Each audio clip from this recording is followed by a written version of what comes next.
Hi there. So I got interrupted and stumbled my way to try to turn things off.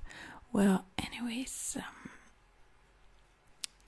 so I will continue to talk about those 10 levels that are not related to anyone else that I know working in that kind of way, but I still want to share because I think it's important. To me, it's important.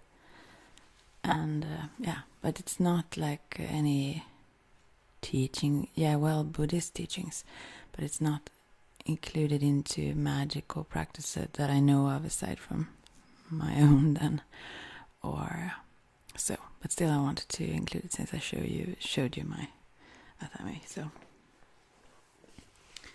I will continue with these 10. And also, by the way, when it comes to, as I said, you can see things in all things or hear or however, but you also may take in consideration what the element is that you see it in. That also have an impact. For example, if it's in the air, it's rather quick, but also maybe not as solid or solidified. Things like that. The more you work with the elements, the more that comes naturally. That it's not only what you see or experience that, it's also through what element or channel it comes that tells you something as well. And also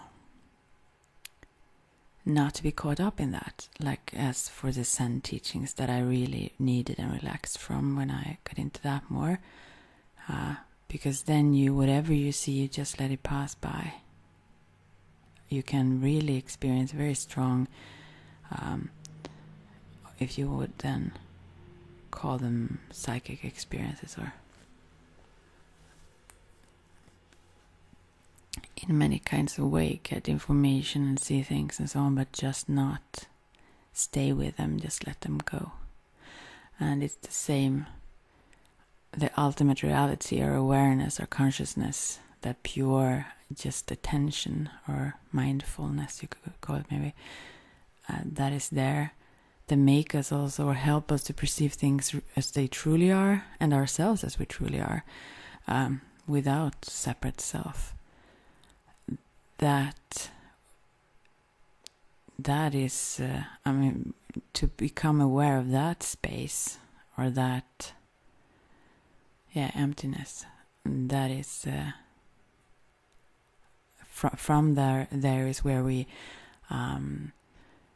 perceive, let's say, as I said, when it comes to doing readings for people and so on, you will always, if you aren't like an enlightened Buddha, you would influence the things you pick up with your own preconceptions and all kinds of things.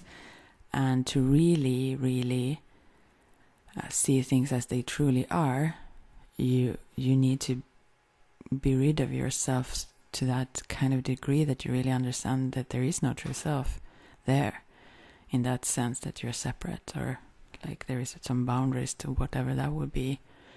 And that's quite clear if you logically think about it and go through, like some Buddhist teachings do, it's quite obvious if you just think it through quite briefly, actually, that it changes. But there is something there that are also not changing, and that is this consciousness through which everything is perceived.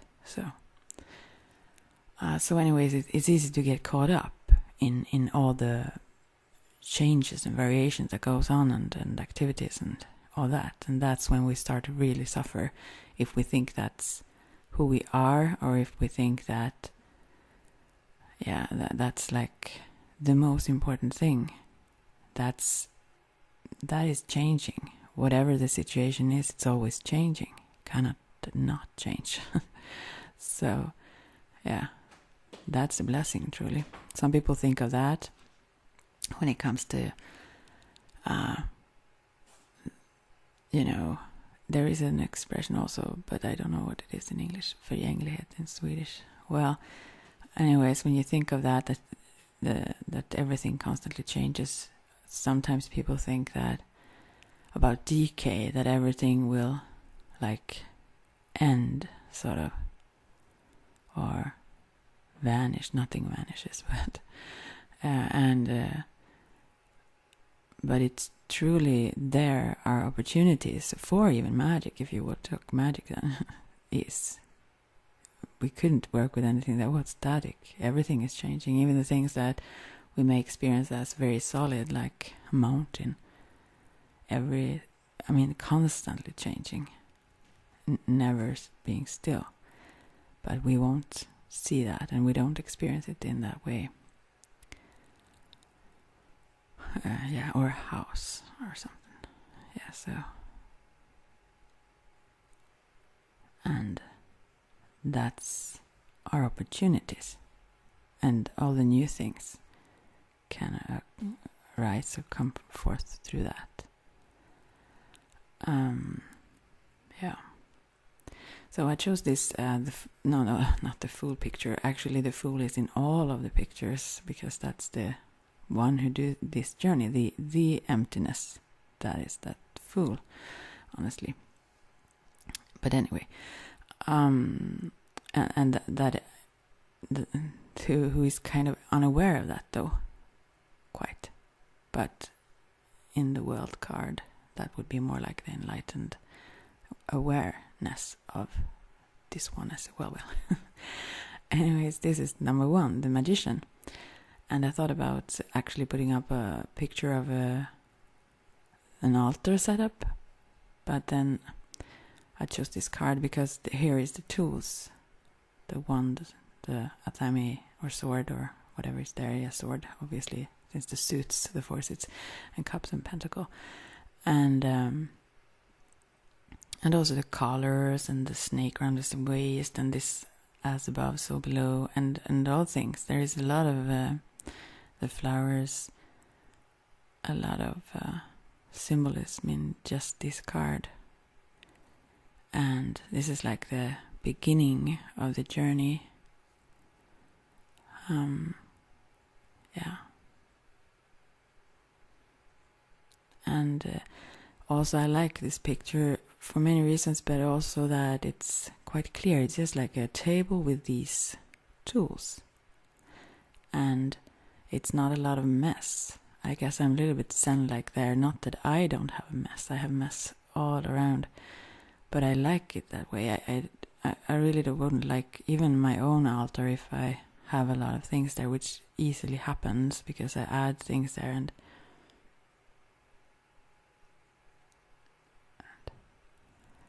I have like and never mind. And also,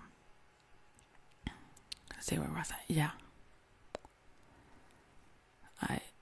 I tend to change it now and then, just also to get rid of things that have been sitting there for a while, and there is not flow in the energy, and of course it would cleanse and so on, or clean just in ordinary ways, but still to have it as simplified as possible can be a good start. But then again, if you like to adorn things and love to have a lot of things, then whatever you prefer, of course, is for the best. That correlates with your intent and your sense of it, and so. Personally, I like it. I like it more clean and clear. Not saying I have it that way, though. Still, it also reflects, of course, like everything else around you, and so your environment reflects you as well. Okay, moving on to this then. So, just as a picture to have up now. Since I thought about talking for a longer time, it was like quiet for a long time in that video, I assume. And since I got interrupted, and I thought about saying all this in that video with all the smoke, but maybe it's good. I can meditate and watch it or not. Continue to, at least I wrote beneath where it stopped the voiceover. Okay, let's see now.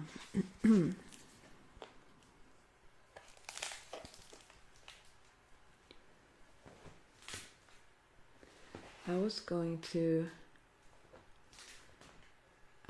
to talk about the 6 paramitas, the complete insights. No, I was really not going to. I was about the generosity and so on, but I think I was about to talk about, let's see.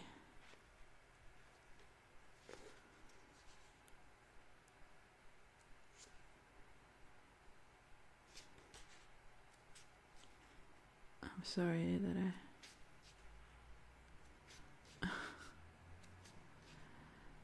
there is a lot to talk about here. Oh, I love all those. But where is this now?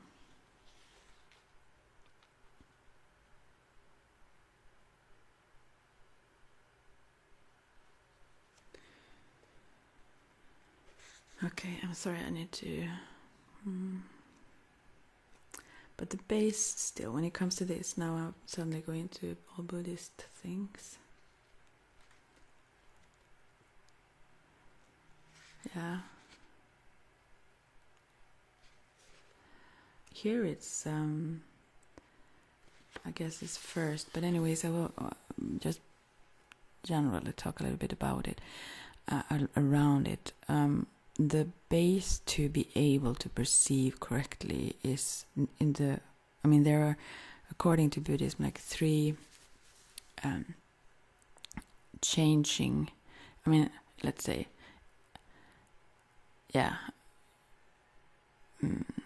3 changing, you could call them forms, but I will just say it like this. That's, as a concept, and like things that are that occur and sometimes not, and and that means that there are certain reasons for it, something that blocks it from occurring, or something that help it thrive for some reason, So, and those 3 areas, you could say then, is the area of form, like what we perceive with our senses and so, what we can see and so on. And then it's consciousness. And the 3rd would be neither of those, which would, for example, be time, which is something we can't really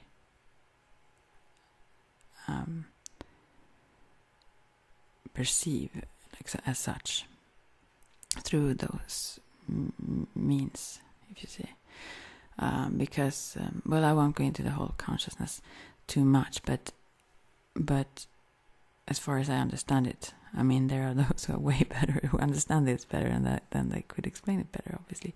But as I understand it, then the base is still the form, and therefore I also think about my little nephew there, how important it is to perceive.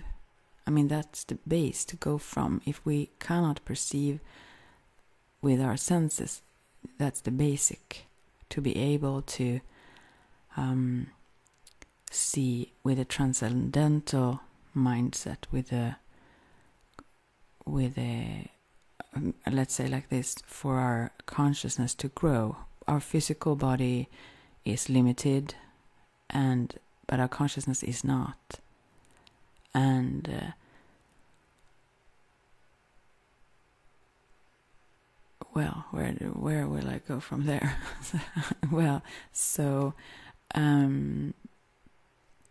These 6 insights that I won't even talk about, but one of them, generosity or giving,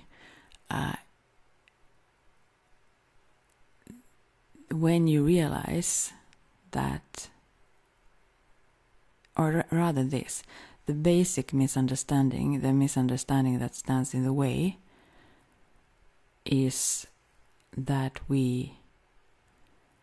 it's not like we are stupid, but we are unaware of our true essence of who we are. That's what's blocking our true perception. And if our perception is wrong, if the basic that we build our perception on, if that's not valid, then the conclusions would be also wrong, and then our consciousness would be limited. It can't continue to grow because the premises are wrong. So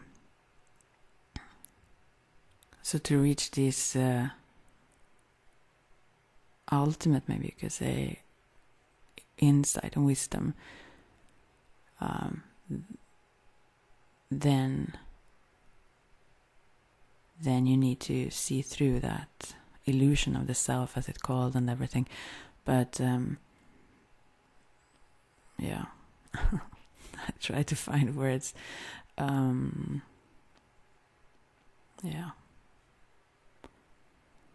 And because the other alternative causes suffering. If we identify too much with our ego, we will suffer. And yeah. And also, yeah, it's just limited.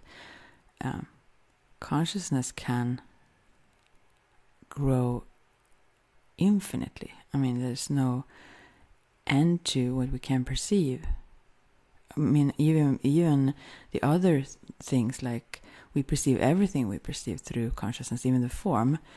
So that's like the base of everything. We can't see if we're not conscious. We can't touch things if we aren't conscious. If it's not consciousness, we do it through. And yeah, I just laugh at my own try to explain. Yeah, but so to get that, even if vaguely, if we just serve our consciousness with something that is true, it will grow. Just a tiny drop of that consciousness knows it, and will expand. So yeah, through our minds we perceive oftentimes wrong, almost all the time wrong. And there are also those who have mental, or those, maybe I, with mental disability. I mean, we have various ability to use our minds. Actually, also I heard another interesting thing. Now again, Jordan here. I didn't know that, but as far as it goes to science anyways, there seems to be no connection whatsoever. I mean, that's impressive though. Zero connection, and that is very hard to find, something that is zero connection between. But between intelligence, as it's when you search about, check that up, however you do those tests, intelligence tests, IQ, okay. Yeah, there is no connection between that and the ability to strategize or plan. That's amazing. The areas in the brain and so. No connection. But I can see that how I've been surprised, how intelligence can be so strong, but still things, that there are things that doesn't seem to function well for some people. So, yeah. Anyways, that's interesting. But anyways, the mind itself can have various capacity, and so every person who perceive reality, they perceive through their consciousness, obviously, but also they perceive the reality, but it's not accurate. It's not that they don't, it's just that they see it in the wrong way. And so then what is needed then is to get rid of the blocks, or maybe both, get rid of those that are standing in the way for our true seeing, and or to add those things that could add to us seeing things as they truly are. And because it's not, or rather it is changing, it's changeable, it's not always there everywhere, or although in one way it is the consciousness, oneness consciousness. But if you think about, for example, if you tune into things, like for example, as I see it, maybe they wouldn't explain it this way, Buddhists, but if you hold on to something and tune into the essence of that, what you connect to is, well, it's the object or whatever it is, but it's also this consciousness, this unlimited creative consciousness that will in within yourself as well as everywhere, but yeah, that give you true information about this, whatever it is. Or you can, things can pick up energy that you also can pick up through that thing if you hold on to it. And so, and at least if you have tried this and know that it works, I know that it must sound very, very strange to someone who have not experienced it, or maybe like as if you're very lost. I guess. I try to wonder how I would perceive it if I didn't know it. I mean, how would I think? It have been so clear to me for so long, so I don't know. But since I know it's true. That's so common that I hold on to something and I see things I cannot in any kind of way know. Like logically, like such. And so to me that's not a question, that's obvious. How it works then, that would be maybe, I think about that sometimes, what we pick up and what it is and so on, and how that would work, but I'm not really so interested in the whole explanations of it, rather the effect. I mean, if it's helpful in some way, if it can be used in a good way, that's what interests me. But I wonder from another perspective, if you haven't experienced that, how would that sound?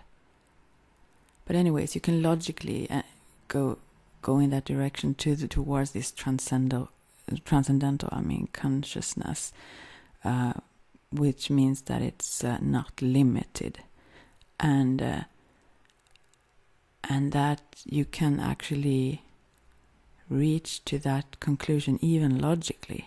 You don't have to just like trust in faith, or like, is that like a double thing to say, trust in faith? Anyways, you know what I mean. Moving on now. I stop all the time. Let's see now. I will talk about, I think I didn't say this, did I? Well, the first practice anyways of those paramitas, those complete insights, would be, and these are like things that develop also from getting rid of that lack of understanding of who we truly are. And then these things occur and appear of themselves also, but still we can practice them before we understand that, and then that in itself will show that actually adds to our own joy and so on when we give, and so on and so forth. So we can go in either way. And the reason to practice these things is to, sometimes they talk about that, moving to the other beach. I don't think you could maybe translate it, but it's like from one place to the other, from the suffering to the peace and the harmony and freedom and even good relationships or whatnot. So, and the first paramita would be then Dana Paramita. As I said, it's about giving, and that is to give things, not things, but give those, well, I say things, I'm sorry.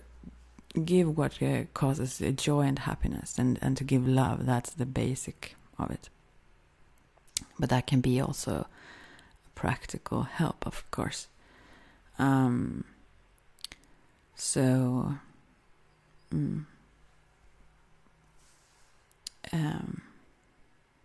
to just give. And there is a saying, I don't know what that was, long ago.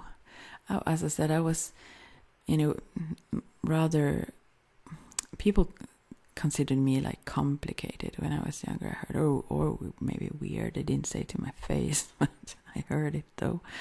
But I knew they didn't understand better, so whatever. But, and also I was to some degree as well. But when it comes to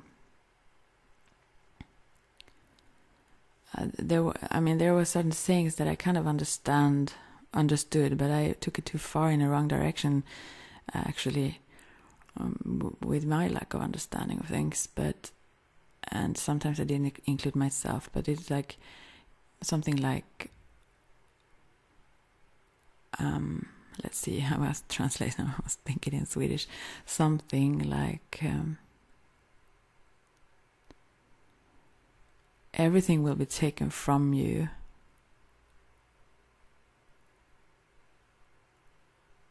except from what you give.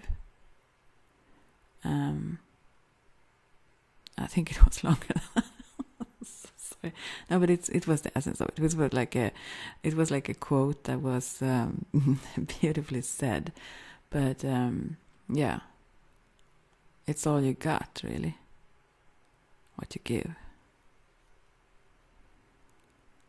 Yeah. Now I think about that song again. You only get what you give. Yeah, but still, it's nothing we can take when we move on from here. What we have with us still, when we journey through our lifetimes or whatever, it's what we gave away. It's not what we cling to and hold on to. That will we will lose all of that. All of that. But when we let go and we give, we will keep it forever. Yeah. Anyways, and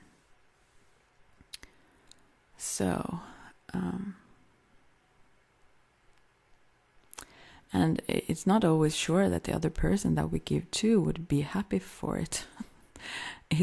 But it will bring us happiness. I also sometimes think about that saying when it says that you should give what you wish to get, sort of.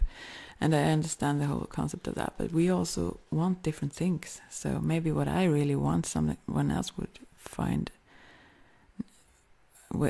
really dislike to get. So, I mean, but you don't need to take it to its extreme to that exact. But still, when you give with the intent to bring happiness to others, then you yourself will become happy. So that's in itself what could be much more worth than to. I'm not saying that it's an egotistic in that kind of sense, but still it's a motivation. It's not only motivation; it's a truth, honestly. So just try it. Just little things, even just it doesn't have to be things, but I don't know, open a door for an old lady, something. You will carry with you that happiness that day. So it's magical. That's magic. Yeah.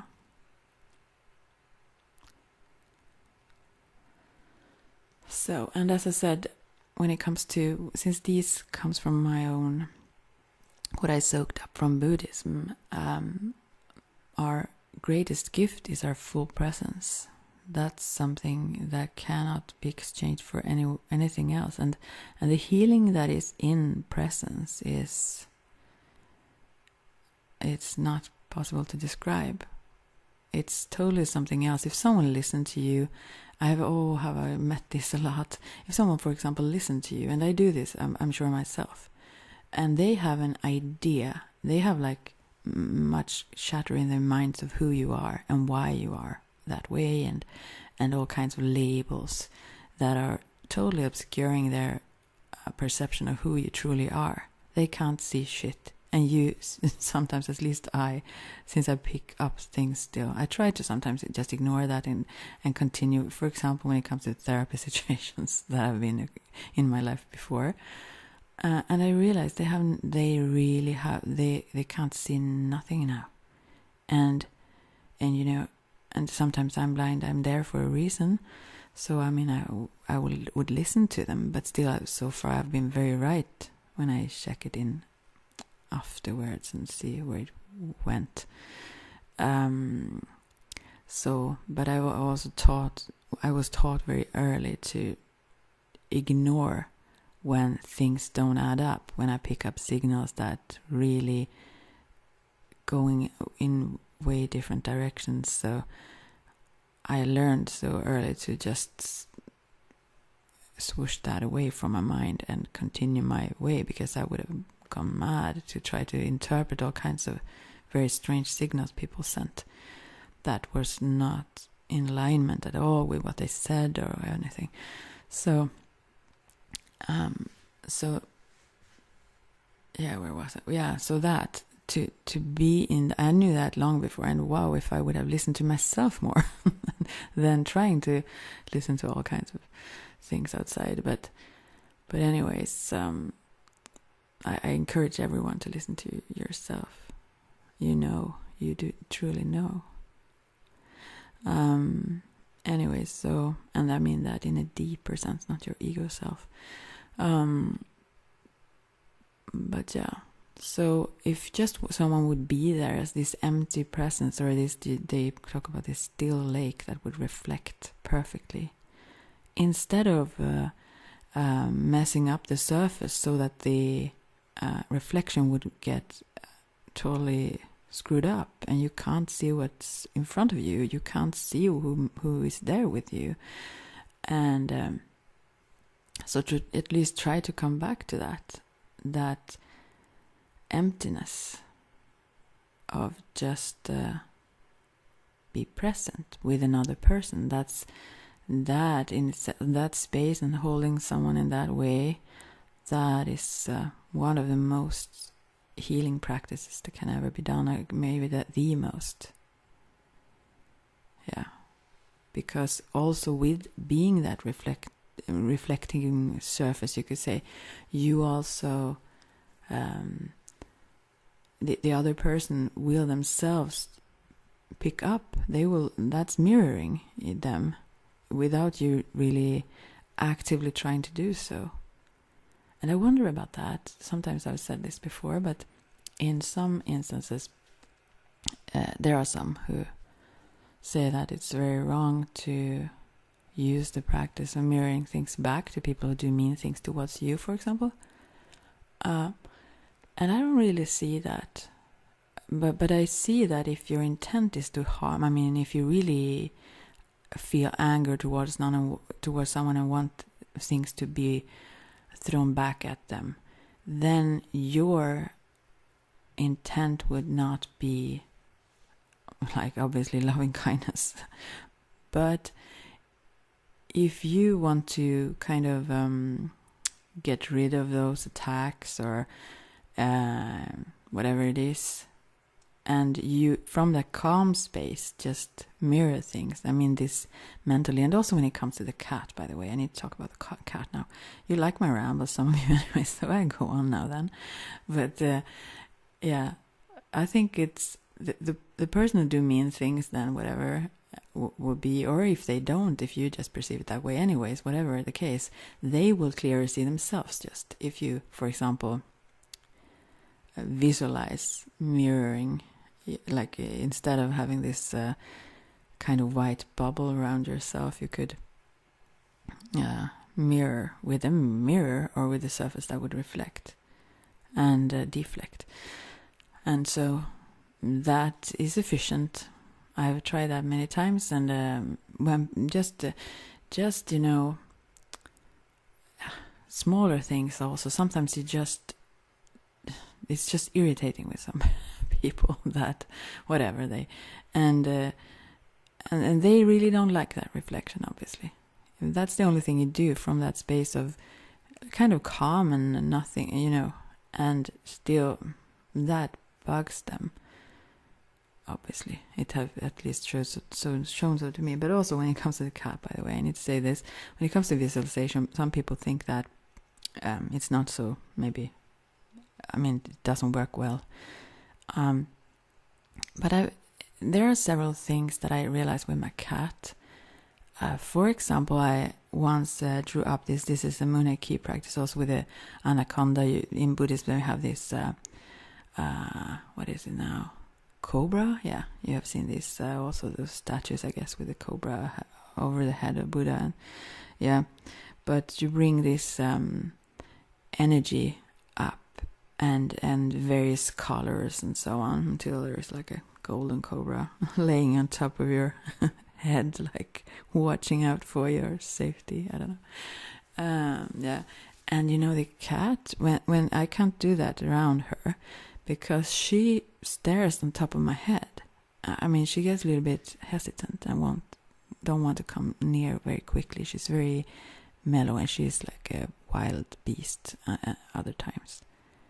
So she really reacts to thought forms so clearly.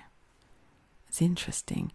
And also, she purrs sometimes, but not like that. The other day I watched this Black Holes by Let's Find Out, this awesome tingly video. And meanwhile, I usually don't visualize or do things when I watch those, but I did. She was also laying there with me, and I visualized, or she came after a while. Actually, I did the first part without her coming there.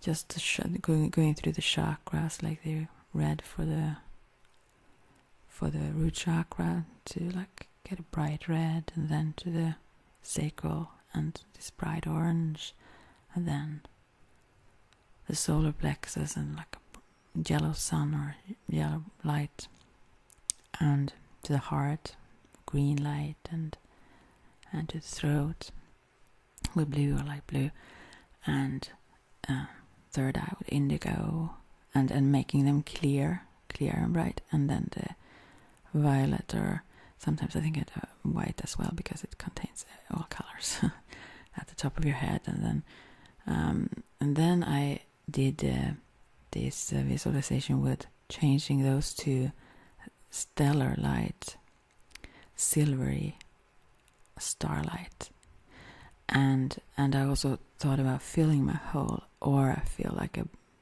ball of light, or those stars filling all of the auric field around and within me. And I sat in that all the time I watched that video. And the tingles were beyond, I can't even describe. Wow. You get tingles, sort of tingles, when you do visualizations as well. You can, of course, you feel it. So, but it's not as the same really kinds. It doesn't feel the same way as there's more. But the connection there, and it was like out in space there, and oh my, how wonderful. So if you watch that, maybe you should try to visualize the meanwhile.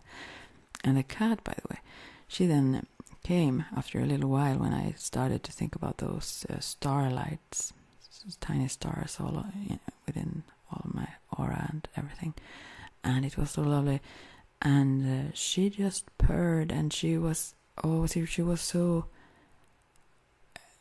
She liked to sit around with you. She's kind of cozy sometimes, but this was way more than that. I really felt that she wanted to be in that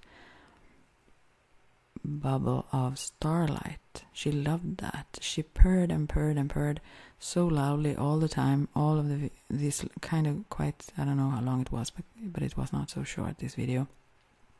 And then because usually she falls asleep after a while or something, so she stops. But she kept purring loudly, and then when I stopped doing that visualization, when I kind of gathered it together again without visualizing that, and I closed off my chakras more again, then she just I was just sitting in the same position and so on, but she reacted to that instantly. I saw she was feeling a little bit more, not nervous, but not as pleased, let's say. She really loved to be in that energy. And there, you can also, when it comes to those ley lines and things in your house and so on, cats are awful. I almost say, yeah, she's awful sometimes. But, they are wonderful because they really, the places where they want to lay down, they often have really great energy. They know that. Yeah, moving on now then. Okay, so presence. Yeah. And also, yeah, as I said, things, of course, we can give things and so, but to be there for someone and present, and not only just have our own, if someone says something, to have our own answers already made and be stuck in that and all that, then we don't really see or hear them. And it's not easy, I'm not saying, but yeah. But it's a practice. All of these things are practices. And it gives us joy back. It's for our own benefit. It's not to be whatever. It's not like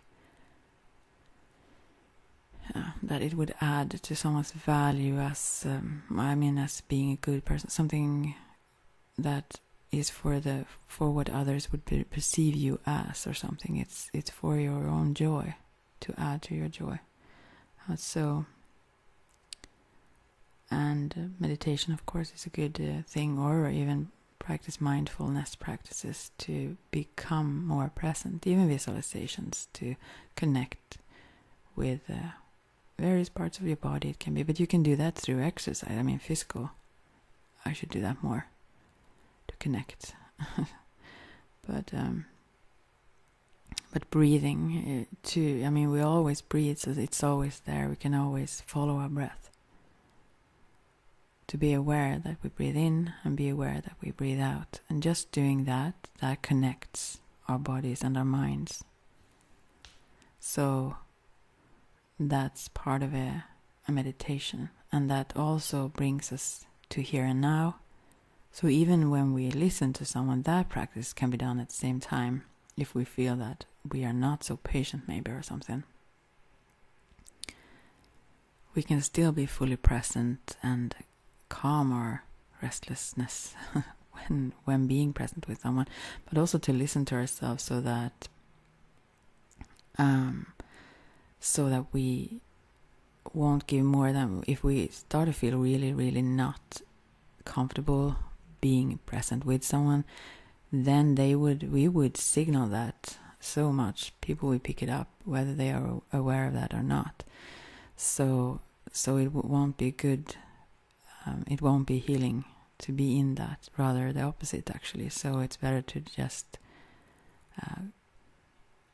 strengthen your own practice than to be present for them another time, or for shorter times at the time or something. And also to give stability. Thich Nhat Hanh have this pebble meditation where he, you can go, you can search for that if you want, or just, where he also, when you meditate as yourself as a mountain and being steady and stable and in the now. So, and also freedom. And these are also signs of nirvana. Yeah.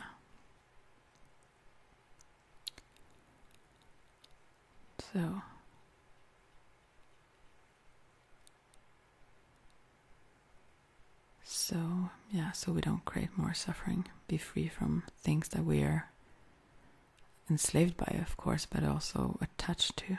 Just that can bring a lot of suffering.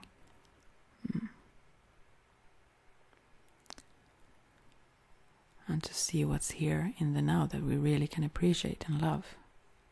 To be in that freedom also is something we give, because if we don't liberate ourselves, then then that will bring ripple effects of not so good things also to those around us, our environment, and so. And also to be fresh as a flower, to contemplate or meditate on the freshness of flowers, not those dried flowers. Yeah, that is also something we can, that essence, to bring that with us, that will also spread to the world around us. And still I'm not come further than, I had actually went to the whole renunciation, I think, or maybe that was when I just described them. Maybe I should say that now also, by the way, if someone didn't hear that video. Those 10 qualities, if you say, are charity, generosity, or morality, which I would call, and the second would be that ethics or so, about, I will go into that. And then the third will be renunciation or letting go, and fourth, wisdom, 5, courage, 6, patience, 7, honesty or truthfulness, which would be towards yourself, most of all, first of all. And 8, determination, effort, 9, loving kindness, and 10, equanimity and calm.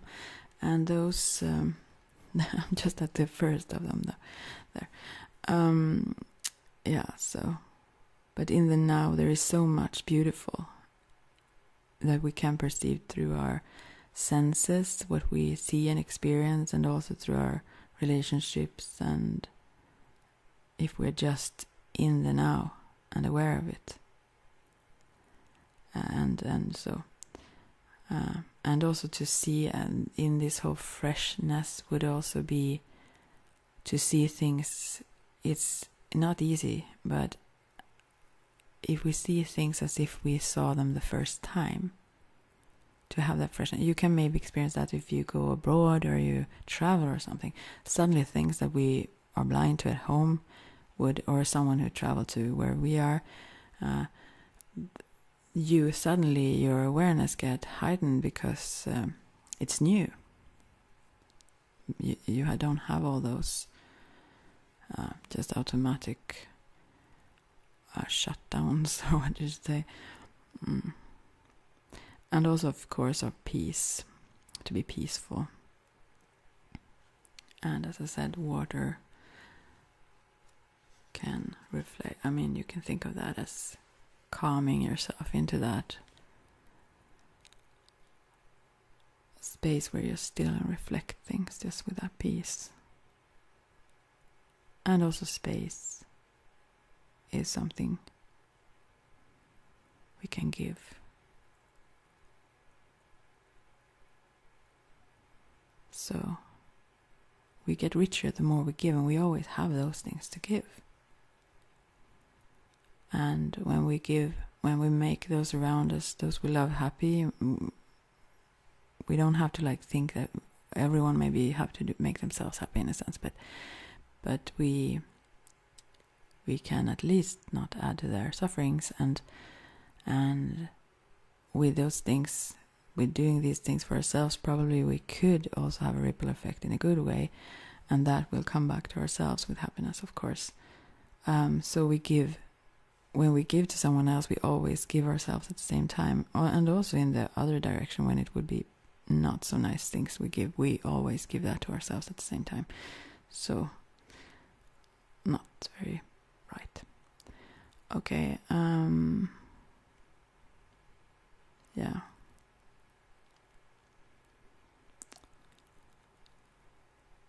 So, yeah. We need to create for each other what we wish to have, really, in the world overall, but also, even if it's someone you really don't like, you could, even when it comes to material things, you could, even if it's someone you've hurt or anything, you could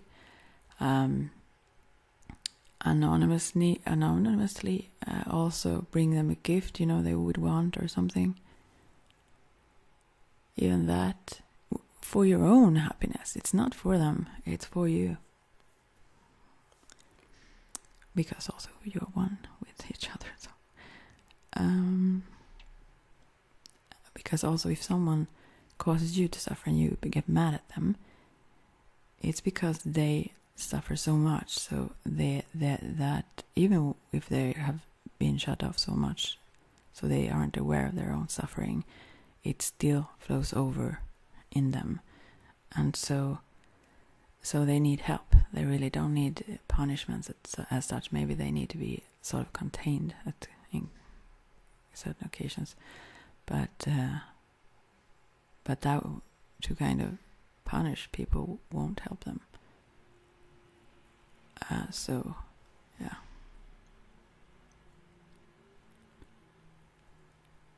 They need relief from their suffering, whether they are aware of their suffering or not at the time. And so to bring happiness and safety to everyone, even those you may not even like particularly much, would help yourself. And also with your whole heart,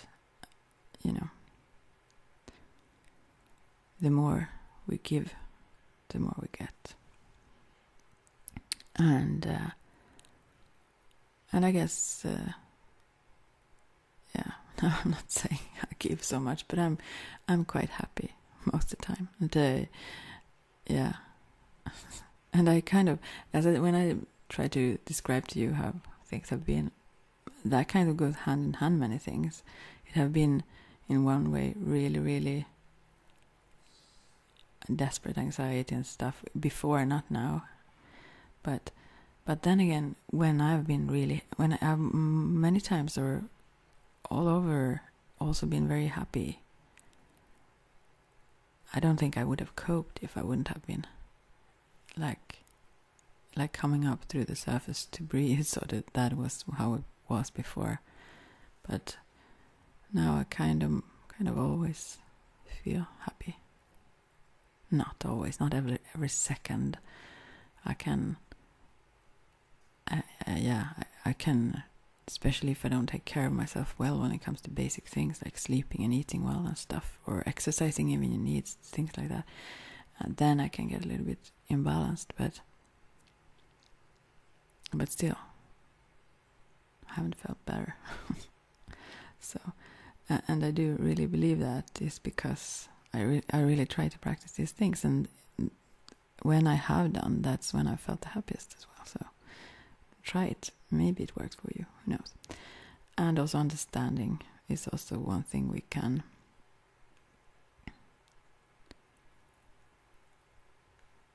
give.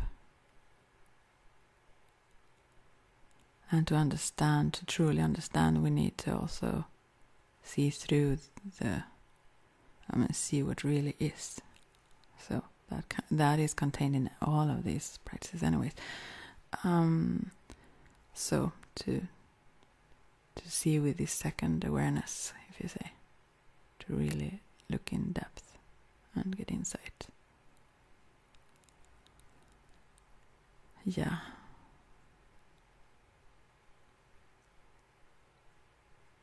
And whether you give this or that, but it will create miracles. You can create miracles. So to give is to practice love. And that's also how it's misinterpreted sometimes, love, many times. Because many want to have, and that's really not love. Although exchange, of course, is part of love, but the greater the love is, you just want to give. People, I guess, who have children experience that.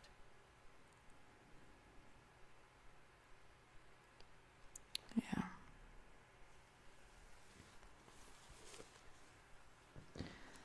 Yeah. And if you have that connection with your wish to give, when you love, if you love in a deeper way, then if others aren't at that place and they have another perception of what love would be, that can really clash. they don't understand you and you don't really understand them, and so that goes. No. Right. Now I'm at the second. Let's see how long have I talked. Forever, I guess. Maybe I need to stop. Do I ever get through these then? I'm tired of myself for rambling so much. I will have to pause and check for how long I've talked. I think I've talked for quite some time, right?